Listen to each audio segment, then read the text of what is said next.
શ્રીમાન નરેન્દ્ર મોદી છે અમારી નિવેદન છે કે અમે 8 મહિનાથી ફસાયેલા છે। કંપની 1 વર્ષથી અમારા અકાઉમાં નથી મળે છે। અમને 8 મહિનાથી સેલરી નથી મળતી છે। ખાવા માટે પ્રોબ્લેમ છે। અમે લેબર કોર્ટ જાય છે, અમારી ત્યાં સુનવાઈ નથી થાય છે। અમે લોકો પોલીસ વાળા પાસે જાય છે, પોલીસ વાળા બી અમને કાઢી મૂકે છે કે અમારો કોઈ સુનાવણો નથી। અમે લોકો અહીંયા પરેશાન રૂમમાં બેહેલા છે। અમારા ઘેરવાળા અમારાથી પરેશાન થાય છે કે પૈસા કેમ નથી મોકલતો, શું થાય છે। આ અમારા બધા ભાઈ લોકો છે, એ લોકોને હોસ્પિટલ જવાનું હોય, કઈ જવાનું હોય તો લોકો માટે નિવેદન કરવું પડે છે।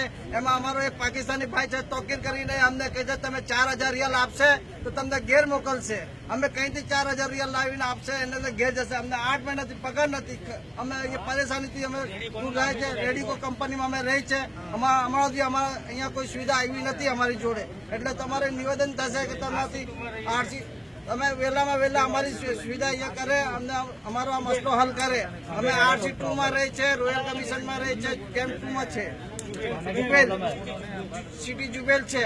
બસ અમારો આ નિવેદન છે, તમારા વહેલામાં વહેલો અમારો આ નિકાલ કાઢીને તમને અમારો દેશ લઈ જાઓ।